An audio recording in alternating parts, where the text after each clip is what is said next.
Passager pour Francfort par Agatha Christie. À Margaret Guillaume. Introduction. L'auteur parle. La première question que l'on pose habituellement à un auteur est la suivante.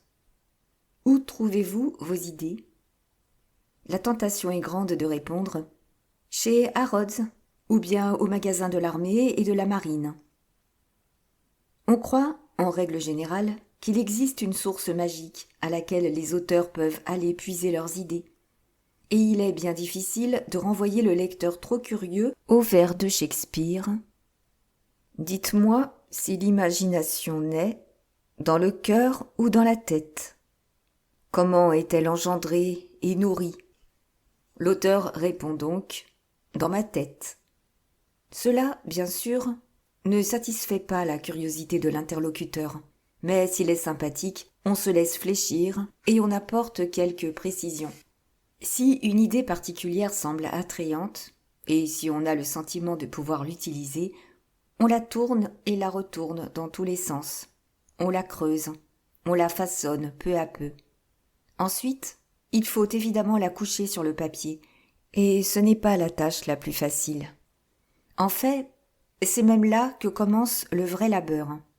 Mais on peut aussi parfois la mettre soigneusement en réserve pour l'utiliser dans un an ou deux. La seconde question, ou plutôt l'affirmation qui vient ensuite, est la suivante. Vous prenez la plupart de vos personnages dans la vie réelle, naturellement. L'auteur nie alors avec la plus grande indignation cette monstrueuse hypothèse. Pas du tout, je les invente. Ils m'appartiennent en propre. Il est indispensable que ce soit des personnages bien à moi, que je puisse faire agir comme je l'entends. Ils prennent vie, ils semblent avoir leurs idées à eux, mais seulement parce que je leur ai donné l'apparence de la réalité. L'auteur a donc fourni les idées et créé les personnages. Vient maintenant le troisième élément, le cadre. Les deux premiers proviennent de sources internes, ce dernier se trouve à l'extérieur. On ne l'invente pas. Il faut qu'il existe déjà. L'auteur a pu, par exemple, faire une croisière sur le Nil et découvrir un cadre approprié pour son histoire. Il a pu aller manger dans un restaurant de Chelsea et assister à une querelle qui lui a fourni un point de départ pour son prochain ouvrage. Il a pu aussi voyager dans l'Orient Express et songer combien il serait amusant de trouver là le cadre d'une intrigue qu'il a déjà conçue. Il a pu encore aller prendre le thé chez une amie qui, à son entrée, a refermé le livre qu'elle était en train de lire en s'écriant « Pas mal ! Mais pourquoi interroger Evans ?» L'auteur décide alors de donner à son nouveau roman le titre « Pourquoi pas Evans ?» Il ne sait pas encore qui sera Evans, mais peu importe. Maintenant qu'il est en possession du titre, Evans fera son apparition en temps utile. Donc, à dire vrai, l'auteur n'invente pas les lieux où se déroule l'action de son livre. Il les découvre autour de lui. Il lui suffit d'étendre la main pour les prendre et les choisir. Un train, un hôpital, un hôtel de Londres, une plage antillaise, un petit village, une réunion mondaine, une école de filles. Mais une autre question se pose. Comment obtenir d'autres renseignements en dehors du truchement des yeux et des oreilles? La réponse est fort simple. C'est la presse qui apporte chaque matin son complément d'information. Que se passe-t-il dans le monde aujourd'hui ? Que pense-t-on ? Que dit-on ? Que fait-on ?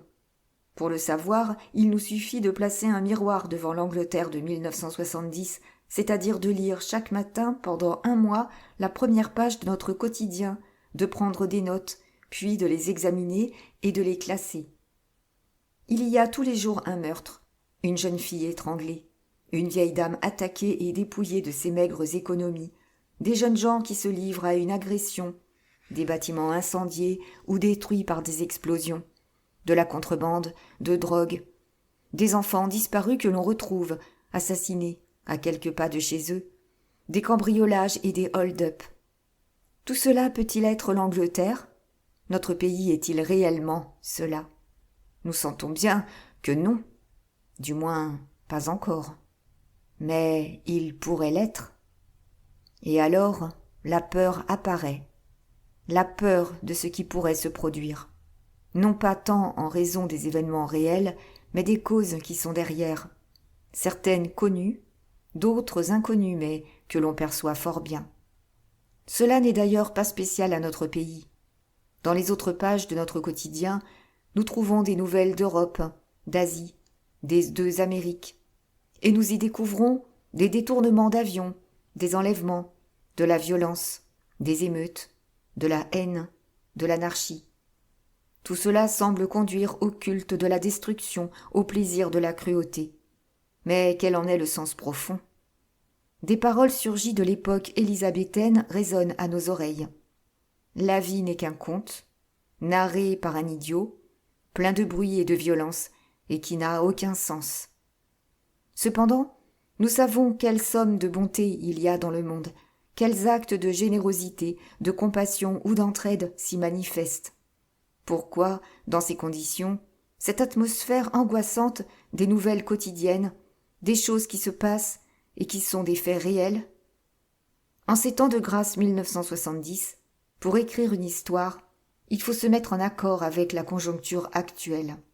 Si celle-ci est extraordinaire, le roman doit s'en accommoder, et l'histoire sera une fantaisie, une extravagance. Mais est-il possible d'imaginer que les événements qui se déroulent dans le monde aient une cause extraordinaire ? Par exemple, une campagne secrète pour parvenir à une domination totale, un désir maniaque de destruction avant la création d'un monde nouveau. Peut-on encore aller plus loin et envisager la libération de ce monde par des moyens fantastiques et apparemment impossibles ? Mais la science ne nous a-t-elle pas prouvé que rien n'est véritablement impossible ? La présente histoire est, par essence, une fantaisie, et elle ne prétend être rien d'autre. Cependant, la plupart des événements qui s'y déroulent arrivent parfois dans le monde actuel, ou pourraient arriver. Ce n'est donc pas une histoire impossible, mais seulement une histoire extraordinaire. Livre 1, Voyage interrompu. Chapitre 1er. Passagers pour Francfort. Veuillez attacher vos ceintures, s'il vous plaît. Les passagers mirent un certain temps à obéir, persuadés qu'on ne pouvait être déjà sur le point d'arriver à Genève. Ceux qui sommeillaient se mirent à bâiller, et l'hôtesse dut réveiller ceux qui dormaient plus profondément. « Vos ceintures, s'il vous plaît, » répéta la jeune femme. Puis, une voix sèche se mit à expliquer en allemand, en français et en anglais qu'on allait avoir à subir une courte période de mauvais temps. Sir Stafford Nye ouvrit sa bouche toute grande, bâilla et se redressa dans son siège. C'était un homme de 45 ans, au visage brun et entièrement rasé. Il y avait en lui quelque chose de l'homme du XVIIIe siècle, et il ne lui déplaisait pas de se faire remarquer. Il aimait à se vêtir de manière excentrique, ce qui faisait parfois sourciller ses collègues, mais était pour lui une source de malicieux plaisir. Lorsqu'il voyageait, il s'affublait d'une sorte de grand manteau de brigand dont il avait fait l'acquisition en Corse, vêtement d'un bleu foncé un peu violacé, doublé de soie rouge et pourvu d'un capuchon qu'il pouvait, quand l'envie lui en prenait, rabattre sur sa tête. Sir Stafford s'était montré, dans les milieux diplomatiques, assez décevant. Après avoir paru, dans sa jeunesse, destiné à accomplir de grandes choses, il avait singulièrement failli à ses promesses. Un sens de l'humour très particulier s'emparait toujours de lui aux moments les plus graves, et il s'apercevait alors qu'il aimait mieux s'abandonner à sa fantaisie plutôt que de sombrer dans l'ennui. C'était cependant une figure bien connue de la société, bien qu'il n'eût jamais pu atteindre une véritable notoriété. On se rendait compte que, si brillant qu'il fût, il n'était pas, et ne serait probablement jamais, un homme circonspect. Or, en notre époque où la politique et les relations internationales sont choses particulièrement complexes, la circonspection, surtout dans le milieu des ambassades, est préférable au brillant. C'est pourquoi il était un peu tenu à l'écart, bien qu'on le chargeât, de temps à autre, de missions qui exigeaient le sens de l'intrigue sans être de nature trop importante. Pourtant, les journalistes s'adressaient parfois à lui comme à une sorte d'éminence grise de la diplomatie. Était-il déçu par cet état de choses et par sa carrière en général ? Nul n'aurait su le dire, et lui-même ne le savait sans doute pas. Il revenait actuellement d'une commission d'enquête qui s'était tenue en Malaisie et qu'il avait d'ailleurs trouvée singulièrement dépourvue d'intérêt, ses collègues ayant, à son avis, pris leur décision avant même de savoir ce qu'ils allaient découvrir. Ils regardaient et écoutaient, mais leurs idées préconçues étaient évidentes. Sir Stafford avait bien essayé de leur mettre quelques bâtons dans les roues, mais c'était plus pour le plaisir de les contrarier que par conviction profonde. Du moins, avait-il apporté un peu d'animation et de fantaisie en regrettant qu'il n'y eût pas assez d'occasion de se manifester. Car, si ses collègues étaient des hommes sérieux et dignes de confiance, ils étaient aussi suprêmement ennuyeux. La célèbre Mrs. Nathaniel Edge elle-même, seule femme à faire partie de la commission et bien connue pour ses lubies, s'était contentée de regarder, d'écouter et de jouer serré. Il l'avait déjà rencontrée, quelques mois plus tôt, à l'occasion d'un problème qui devait être réglé dans une des capitales des Balkans, et il avait émis certaines suggestions qui avaient été prises en considération. On avait ensuite insinué, dans une feuille à scandale intitulée « Inside News », que la présence de Sir Stafford Nye dans cette capitale était intimement liée au problème balkanique et qu'il était chargé d'une mission secrète extrêmement délicate. On avait même jugé à propos de lui faire parvenir un exemplaire du journal où le passage en question était soigneusement encadré de rouge. Sir Stafford ne s'était d'ailleurs pas décontenancé pour autant. Il avait même lu l'article avec un sourire, ravi de constater à quel point les journalistes étaient, en cette occasion, loin de la vérité.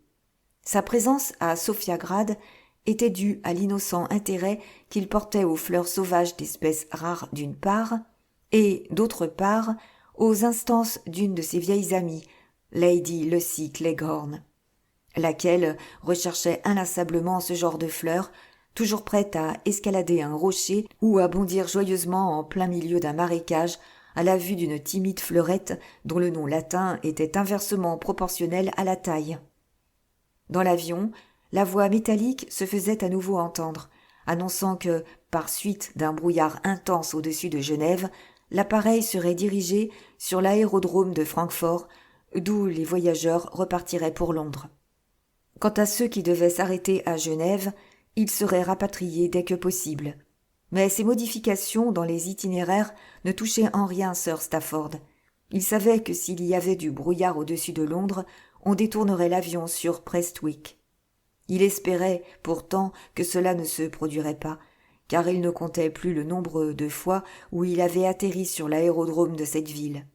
Ces voyages, songea-t-il, engendraient un ennui mortel, et la vie, en général, n'était pas plus drôle. Si seulement... Seulement quoi ? Il faisait chaud à Francfort, dans le hall des voyageurs. Sir Stafford rejeta son manteau en arrière, laissant ainsi la doublure de soie rouge lui draper les épaules d'une manière fort spectaculaire.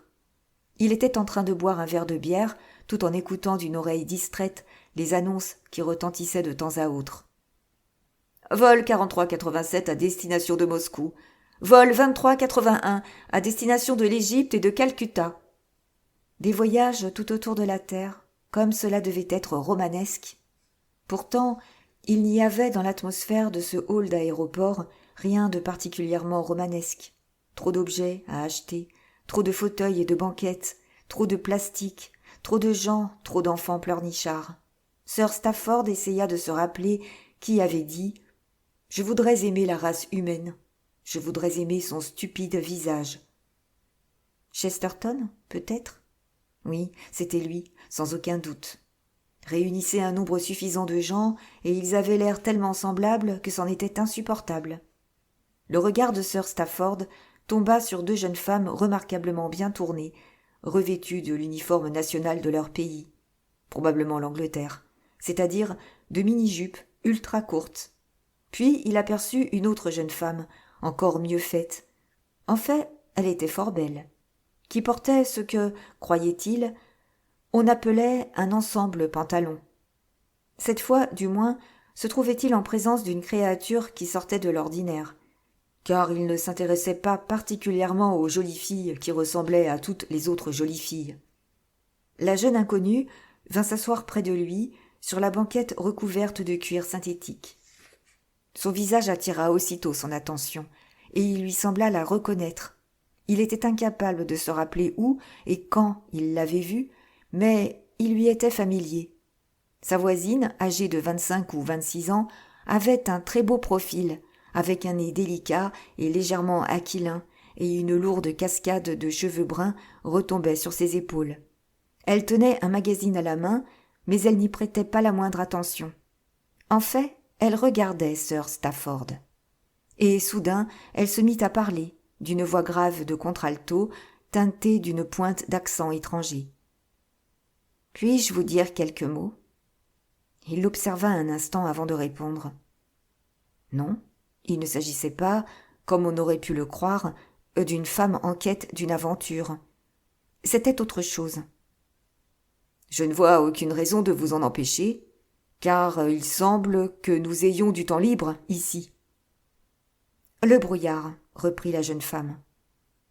À Genève, et peut-être aussi à Londres. Du brouillard partout. Je me demande ce que je vais pouvoir faire. Il ne faut pas vous inquiéter, répondit Sir Stafford sur un ton rassurant. Ces gens-là sont tout à fait à la hauteur de leur tâche, je vous assure. Où allez-vous ? J'allais à Genève. Eh bien, vous finirez par y arriver. C'est maintenant qu'il faut que j'y aille. Si je peux atteindre cette ville, tout ira bien, car je dois y retrouver quelqu'un, et je serai en sécurité. En sécurité ? Répéta Sir Stafford en esquissant un sourire. C'est là un mot qui ne semble intéresser personne de nos jours. Et cependant, il est très important pour moi. Voyez-vous, si je ne puis m'arrêter à Genève, si je poursuis mon voyage jusqu'à Londres sans avoir pu prendre les dispositions nécessaires, on me tuera. Elle fixait son interlocuteur d'un regard pénétrant. J'imagine que vous ne me croyez pas. Je dois reconnaître que non. Et c'est pourtant la vérité. Qui veut vous tuer ? Cela a-t-il quelque importance ? Pas pour moi, bien sûr. Vous pouvez me croire, je dis vrai. J'ai besoin d'une aide pour regagner Londres sans courir de risques. Pourquoi avez-vous jeté votre dévolu sur moi ? Parce qu'il me semble que vous devez savoir ce qu'est la mort. Vous l'avez certainement déjà rencontrée sur votre chemin. Sir Stafford dévisagea la jeune femme en silence pendant quelques secondes. « Est-ce la seule raison ?» demanda-t-il ensuite. « Non, avoua-t-elle. Il y a encore ceci. » Elle avança sa main fine et bronzée pour frôler les plis du vaste manteau. L'intérêt de Sir Stafford commençait maintenant à s'éveiller.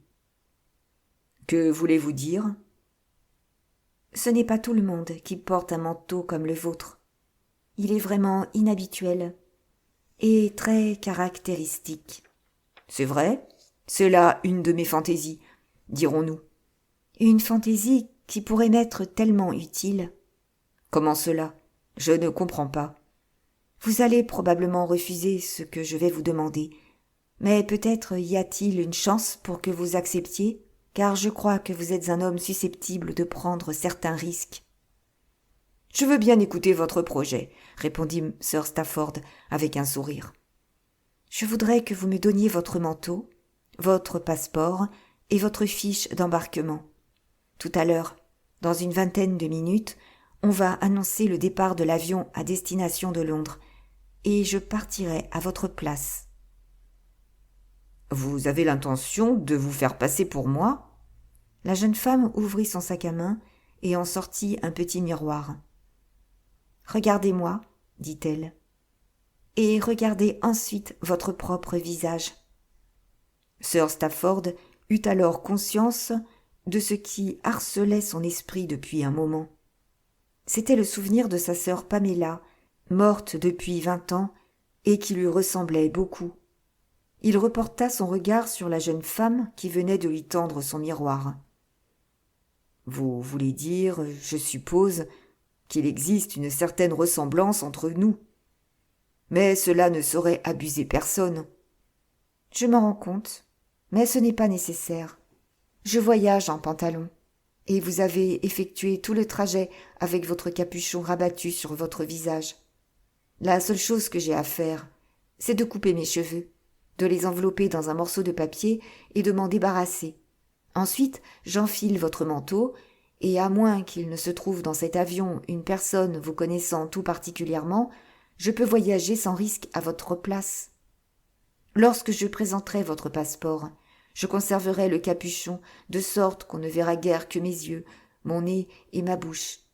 Et, parvenu à destination, je pourrai quitter l'aéroport sans danger, puisque personne ne saura que j'ai voyagé dans cet avion. Il ne me restera plus qu'à me perdre dans les foules de Londres. Et moi, qu'est-ce que je deviens dans tout ça ? J'ai une suggestion à vous faire, si vous avez l'audace de la mettre à exécution. Je vous écoute. Je suis toujours ravi d'entendre des suggestions.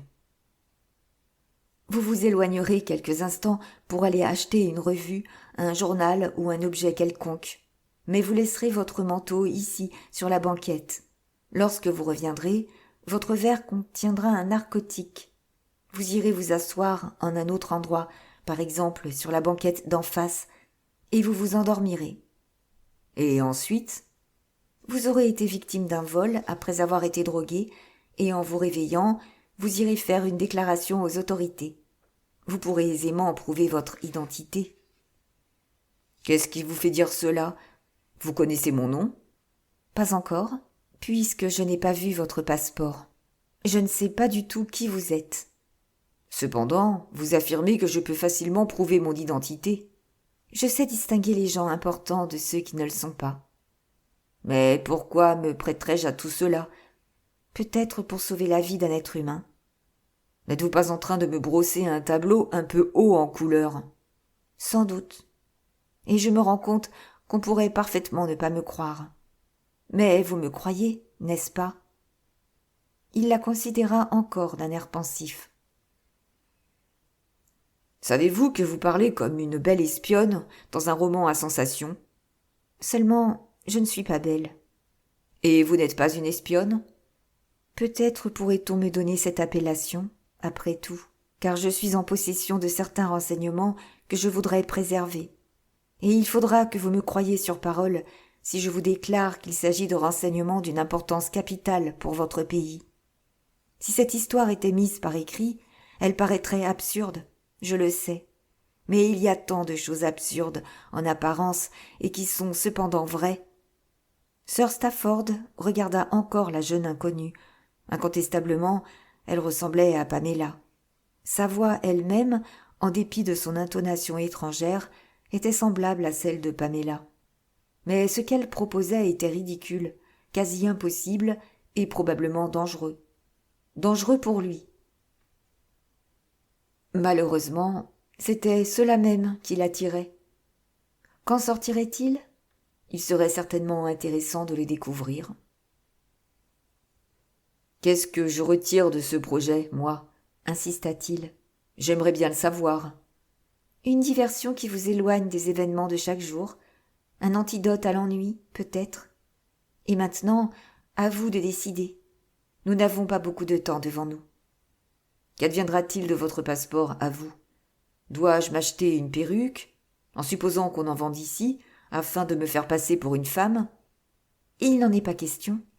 Vous avez été drogué et dévalisé, mais vous restez vous-même. Décidez-vous, le temps passe, et il faut encore que je procède à ma transformation. C'est bon, vous avez gagné. Je crois qu'il ne faut pas refuser l'insolite quand il se présente. J'espérais que vous réagiriez ainsi, mais c'était un coup de pile ou face.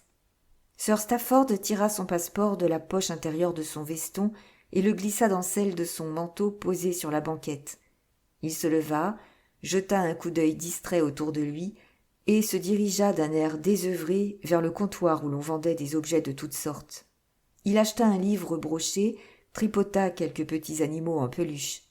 Finalement, il fit l'acquisition d'un panda, puis il revint lentement vers la place qu'il venait de quitter. Le manteau avait disparu, et la fille aussi, mais son verre de bière, à demi plein, se trouvait encore sur la table.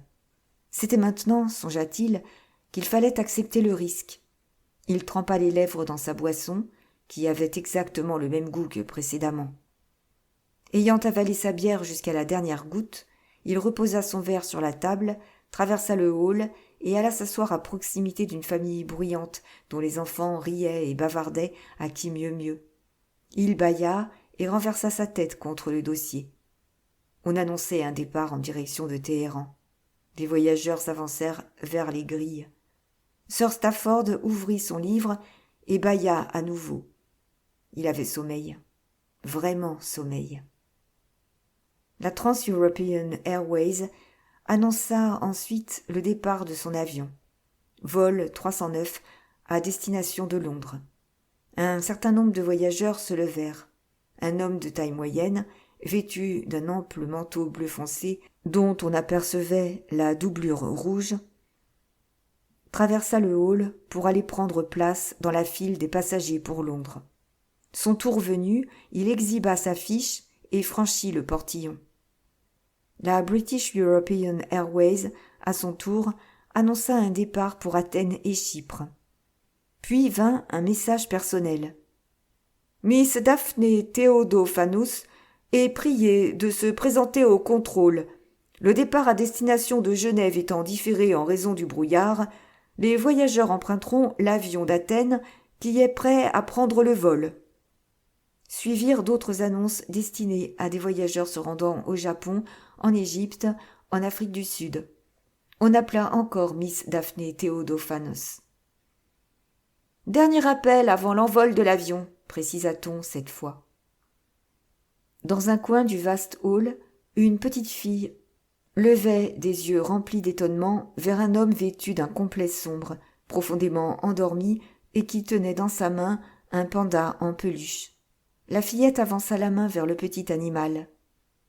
« Voyons, John, ne touche pas à ça, dit sa mère. Tu vois bien que ce monsieur dort. Où va-t-il, maman? Peut-être en Australie, comme nous.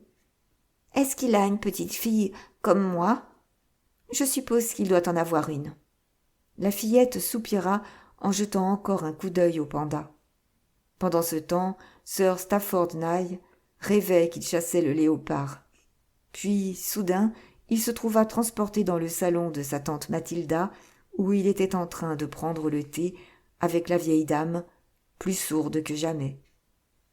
Chapitre 2. À Londres. Sir Stafford Nye brancha son percolateur électrique et alla voir ce que le facteur avait apporté pour lui ce matin. Mais il n'y avait que quelques factures et un petit nombre de lettres apparemment sans grand intérêt qu'il posa sur sa table de travail avec celles qui étaient arrivées au cours des 2 jours précédents. Sa secrétaire s'occuperait de tout cela lorsqu'elle viendrait dans le courant de l'après-midi. Il retourna à la cuisine, se versa une tasse de café, puis revint s'asseoir devant son bureau et s'empara des 2 lettres qu'il avait ouvertes la veille au soir en rentrant à son appartement. La lecture de l'une d'elles fit passer un léger sourire sur son visage. « 11h30, dit-il. C'est parfait. Je ferais bien, maintenant, de réfléchir un peu avant d'aller voir Chetwynd. » À ce moment-là, il perçut le bruit caractéristique de la boîte aux lettres. Il se leva et passa dans le hall pour y prendre le journal qu'on venait d'apporter. Il ne contenait qu'assez peu de nouvelles. Une crise politique.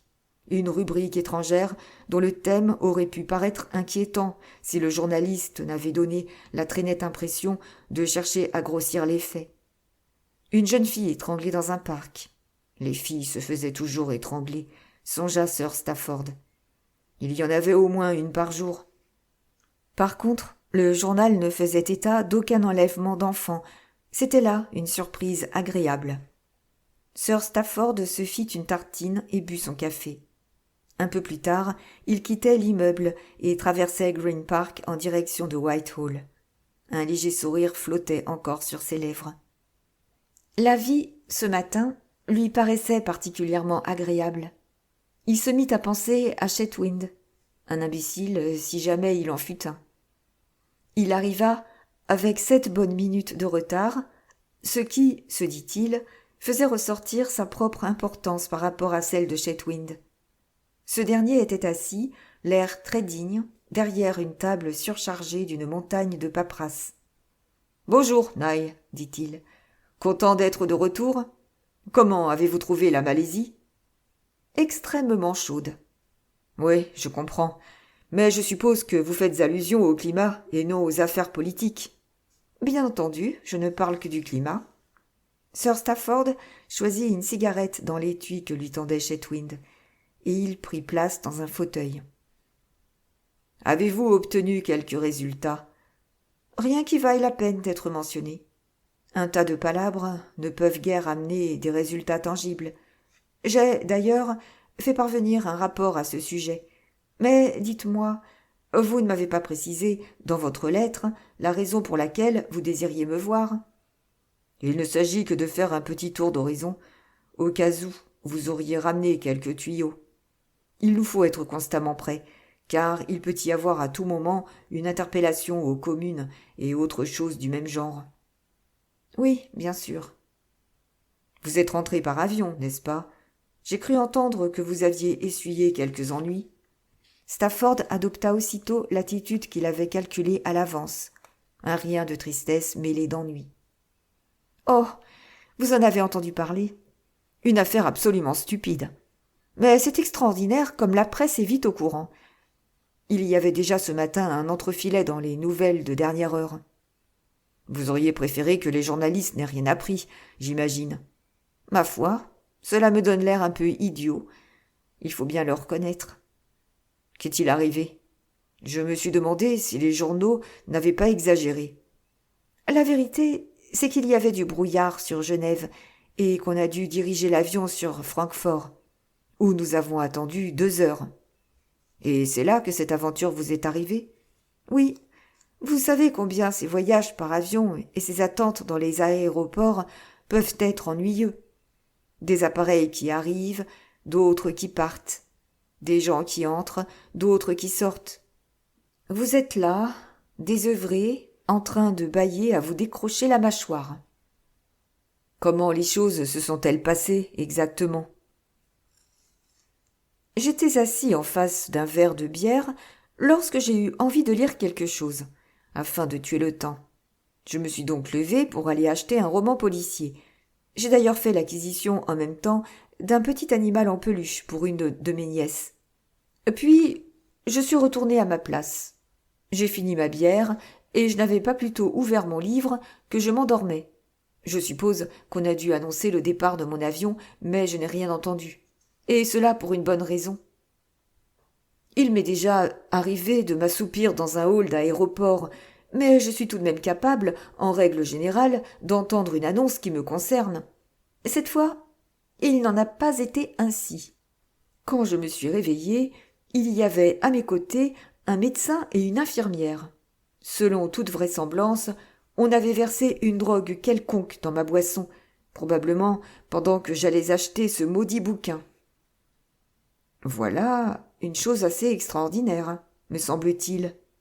J'avoue que semblable mésaventure ne m'était jamais arrivée, et j'espère bien que cela ne se reproduira pas, car ainsi que je le disais il y a un instant, j'ai l'impression de passer pour un imbécile. Et je ne parle pas de la gueule de bois que je me suis payée par-dessus le marché. On m'avait soustrait mon passeport, ainsi que mon portefeuille contenant une certaine somme, heureusement modique, car mes chèques de voyage se trouvaient dans une poche intérieure. Mais j'avais sur moi quelques lettres qui m'ont permis de prouver mon identité. Et les formalités terminées, je suis reparti pour Londres dans l'avion suivant. C'est tout de même une aventure désagréable pour une personne de votre condition. Le ton de Chetwynd était légèrement désapprobateur. Vous voulez dire que cela ne me montre pas sous mon meilleur jour, n'est-ce pas ? Répondit Sir Stafford, que cette histoire paraissait amuser. Je présume que ces choses-là ne se produisent pas souvent. Je ne le pense pas. Mais j'imagine qu'une personne douée d'un certain talent de pickpocket n'éprouve pas grande difficulté à glisser la main dans la poche d'un voyageur endormi pour lui soutirer son portefeuille ou tout autre objet. Il est toujours regrettable de perdre son passeport. Certes, il va falloir que j'établisse une demande pour m'en faire délivrer un autre. Tout ça est absolument stupide. Bah, ce n'est pas votre faute, mon vieux. Cela pourrait arriver à n'importe qui. Vous ne pensez pas que quelqu'un ait voulu délibérément s'emparer de votre passeport, n'est-ce pas? Je ne le crois vraiment pas. Quelle raison aurait-on eu pour agir ainsi? Avez-vous rencontré quelqu'un de connaissance au cours de votre voyage? Personne. Avez-vous parlé à quelqu'un? Pas vraiment. J'ai adressé quelques mots à une brave grosse dame qui était en train d'essayer d'amuser son gosse. Elle venait de Wigan, je crois, et se rendait en Australie. Je ne me rappelle personne d'autre. Vous en êtes sûr? Oui.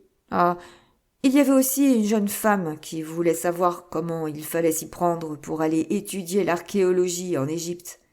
Je lui ai répondu que je n'en savais rien et qu'elle devrait demander les renseignements au British Museum. On éprouve toujours l'impression, dit Chetwynd, qu'il pourrait y avoir quelque chose derrière une affaire comme celle-là. De quelle affaire voulez-vous parler? De la mésaventure qui vous est arrivée, bien sûr. Ma foi, je ne vois pas ce qu'il pourrait bien y avoir derrière. Naturellement, les journalistes seraient capables d'inventer n'importe quelle histoire à ce sujet. Mais je vous en prie, laissons cela. La conversation se poursuivit encore pendant quelques minutes. Puis Sir Stafford prit congé. « Voyez-vous, j'ai des quantités de choses à faire, » expliqua-t-il. « Surtout des cadeaux à acheter. L'ennui, lorsque vous allez en Malaisie ou ailleurs, c'est que tous vos proches s'attendent à ce que vous leur apportiez quelques objets plus ou moins exotiques. Je vais donc aller faire un tour au Liberty. C'est un magasin où on trouve des tas de choses en provenance d'Orient. » Après le départ de son visiteur, Chetwynd saisit le téléphone pour appeler son secrétaire. « Voulez-vous, s'il vous plaît, demander au colonel Munro s'il peut venir me voir ?» Le colonel ne tarda pas à faire son apparition, accompagné d'un homme entre deux âges. « Je ne sais pas si vous connaissez Horsham, de la sécurité du territoire, dit-il. « Je crois que nous nous sommes déjà rencontrés, répondit Chetwynd. « Nye sort de chez vous, n'est-ce pas? Reprit Munro. Y a-t-il dans cette affaire de Francfort quelque chose qui doive nous inquiéter? Je ne le pense pas. Nye a seulement l'air un peu ennuyé, car il a l'impression que cela le fait passer pour un imbécile. Ce qui est bien le cas, d'ailleurs. Mais ce n'est pas un imbécile. Je puis vous l'assurer, intervint Horsham. Chetwynd haussa les épaules. Ce sont là des choses qui arrivent parfois. Je sais, dit le colonel. Mais il me semble toujours que Nye est un garçon aux réactions imprévisibles, et que, en un certain sens, il n'a pas des vues très orthodoxes. Pour autant que nous le sachions, il n'y a rien à lui reprocher, répondit Horsham. Oh, ce n'est pas du tout ce que je voulais insinuer. Je voulais seulement dire qu'il ne prend pas toujours les événements très au sérieux. Vous ne croyez donc pas qu'il puisse y avoir dans cette aventure quelque chose de louche? De la part de Nye? Je n'en ai pas l'impression, affirma Chetwynd. Avez-vous étudié la question, Horsham? S'informa le colonel. Ma foi, nous n'avons pas encore eu beaucoup de temps. Mais apparemment, il n'y a rien d'anormal. Cependant, quelqu'un s'est servi du passeport de Sir Stafford Nye. Ah oui? Comment le savez-vous? Il a été contrôlé à Heathrow. Vous voulez dire que quelqu'un s'est présenté sous le nom de Sir Stafford Nye? Tout ce que je puis vous dire, c'est que le passeport se trouvait déjà en Angleterre alors que son légitime détenteur était encore à l'aéroport de Francfort. Il se peut donc que quelqu'un ait volé ce document à seule fin de pouvoir entrer en Angleterre. On peut le supposer, en tout cas, dit Munro. Cependant, en examinant le passeport, on aurait dû s'apercevoir que la photo n'était pas celle de la personne qui le présentait. Il faut croire qu'il existait une certaine ressemblance. Et puis, on n'avait pas signalé la disparition de Nye, ni la perte du document. Dans ce cas, on aurait évidemment prêté plus d'attention. D'autre part, On contrôle surtout les étrangers qui entrent, mais non les Britanniques. D'accord. Cependant, si on avait simplement cherché à s'emparer du portefeuille de Sir Stafford et de l'argent qu'il pouvait contenir, on n'aurait pas utilisé son passeport. Cela comporte trop de risques. C'est ici, précisément, que l'affaire devient intéressante, dit Horsham. Et c'est pourquoi nous procédons à quelques recherches. Quelle est votre opinion personnelle ? Il est encore trop tôt pour que j'aie pu me faire une opinion. Il ne faut jamais précipiter les choses. Dès que Horsham se fut retiré, le colonel Munro se tourna vers Chetwynd. « Ces gens de la sûreté sont tous les mêmes, » grommela-t-il. « Impossible de leur faire dire quoi que ce soit. S'ils pensent être sur une piste, ils ne l'avouent jamais. » Chapitre 3 – L'employé de la teinturerie. Sir Stafford pénétra dans son appartement. Une grosse bonne femme bondit hors de la cuisine pour lui adresser quelques mots de bienvenue. « Je vois que vous êtes bien rentré, » ajouta-t-elle.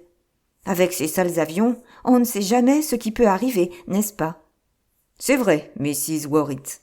Je suis arrivée avec plus de 2 heures de retard. »« Ah, c'est comme les automobiles.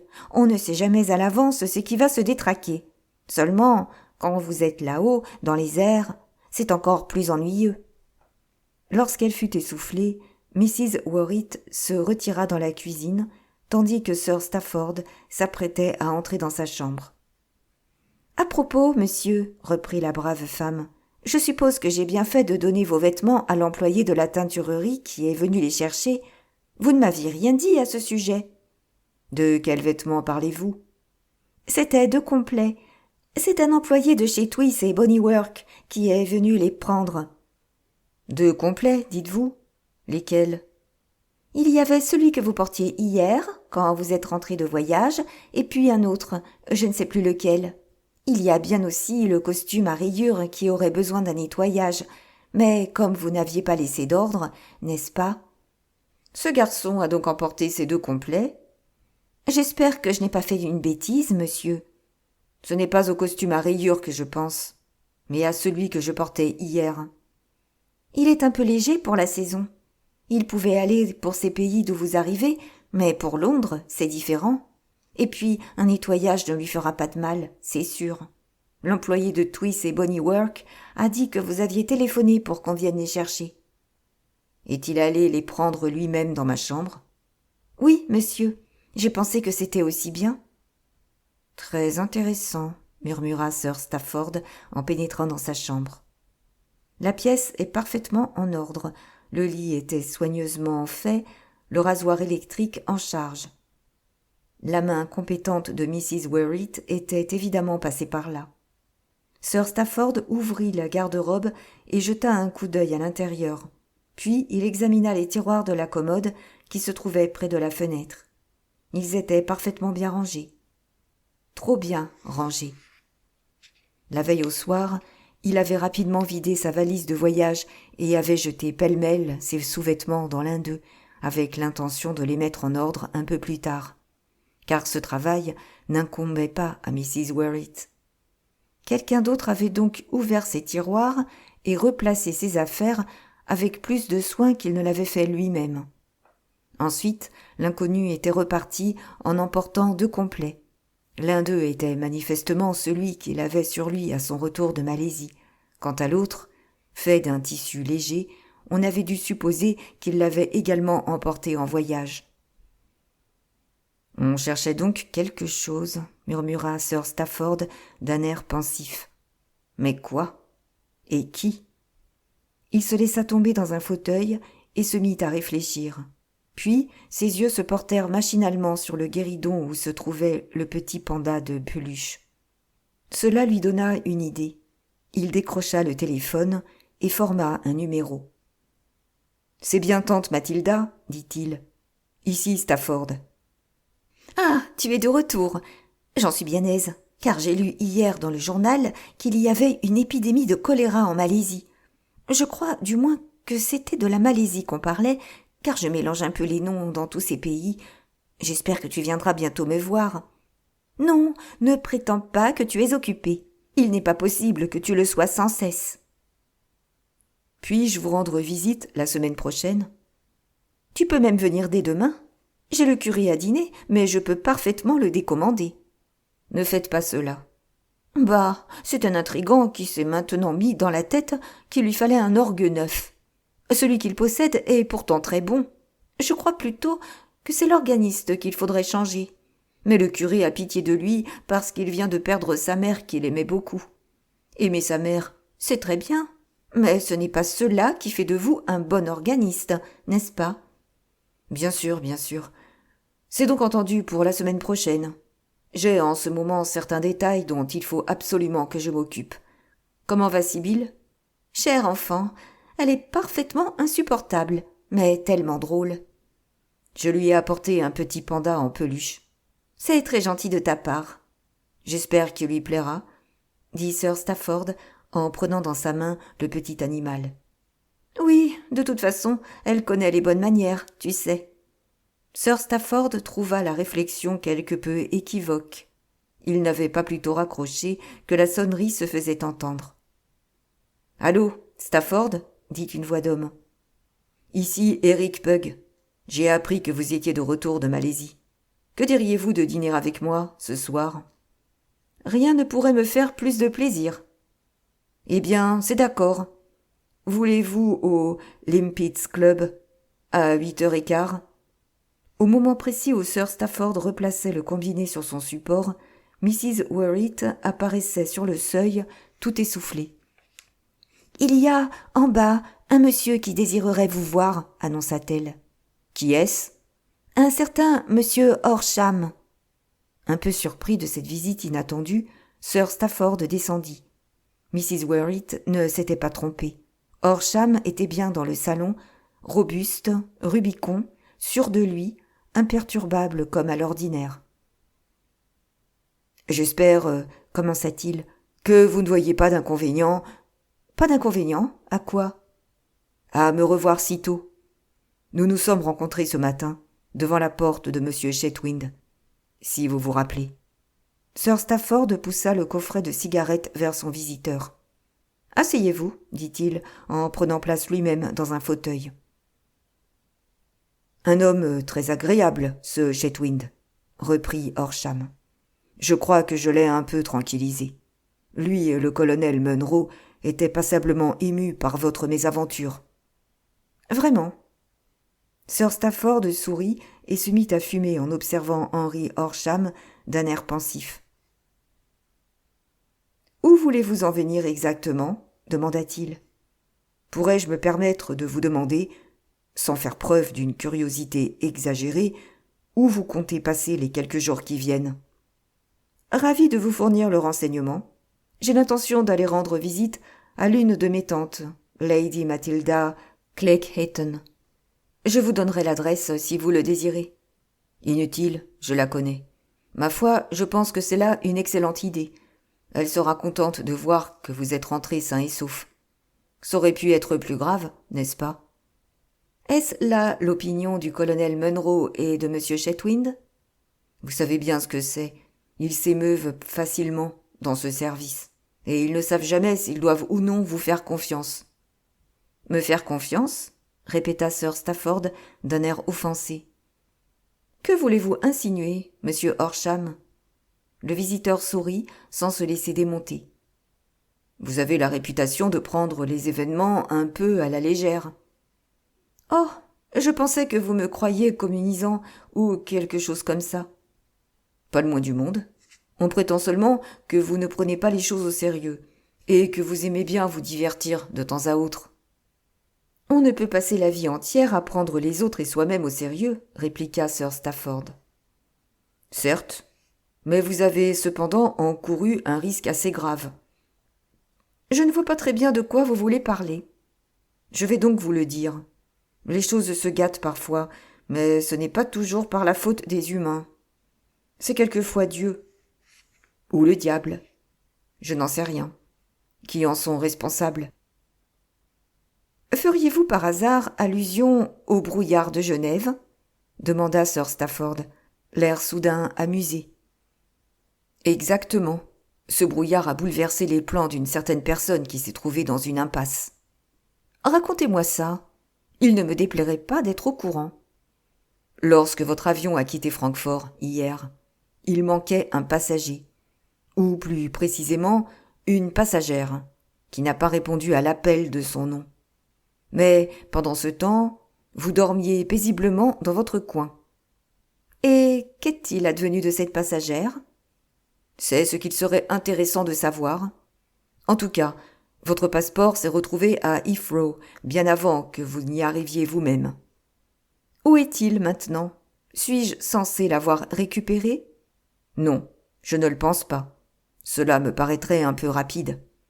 Cette drogue, en tout cas, était remarquable et bien dosée, si je puis dire, car elle vous a mis hors d'état de nuire sans avoir de conséquences néfastes.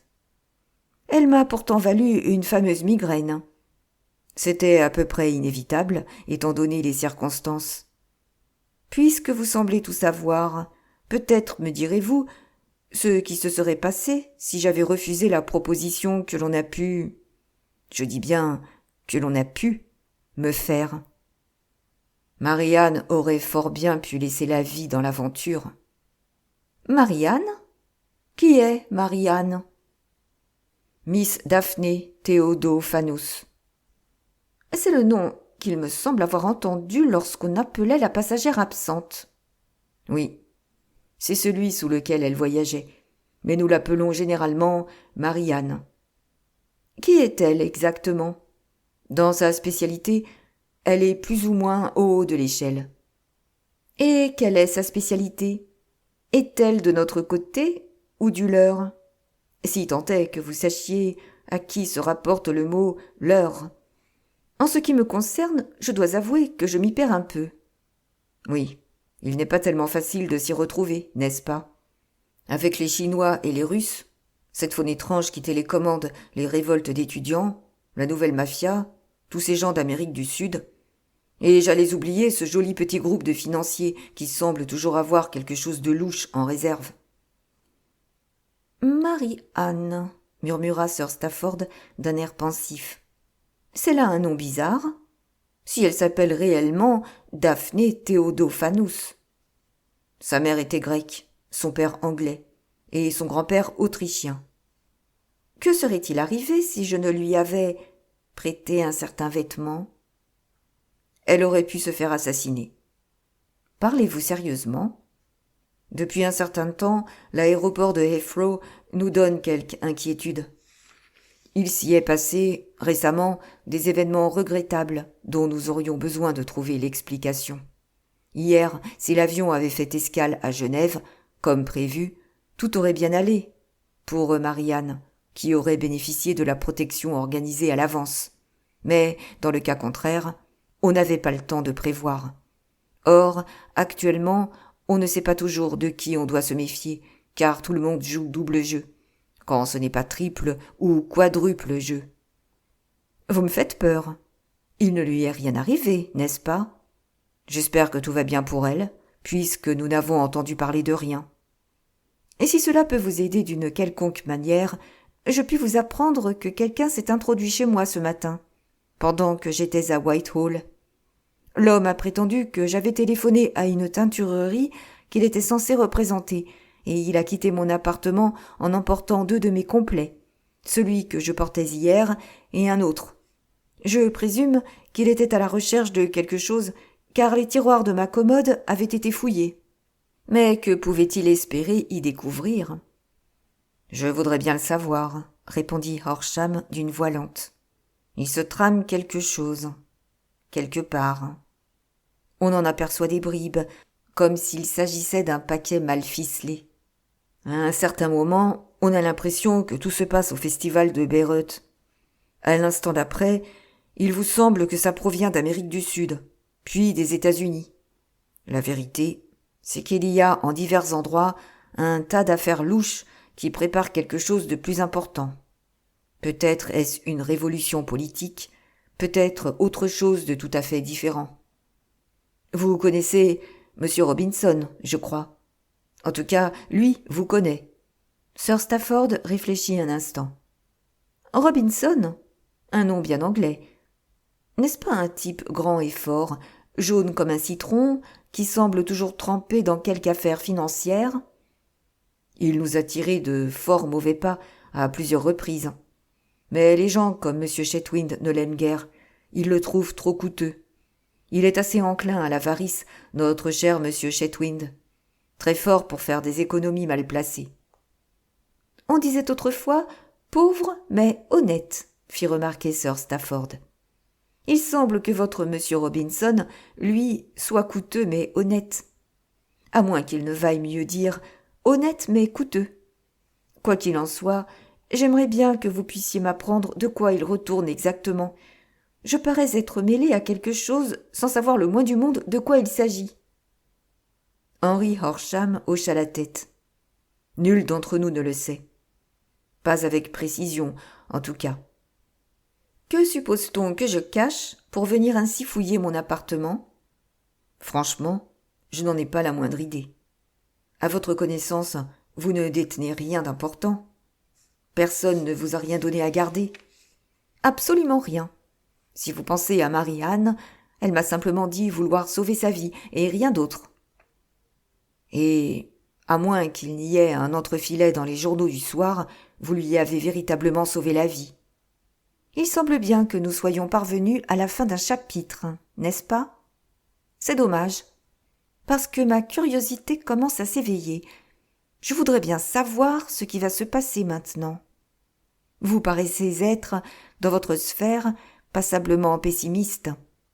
C'est vrai.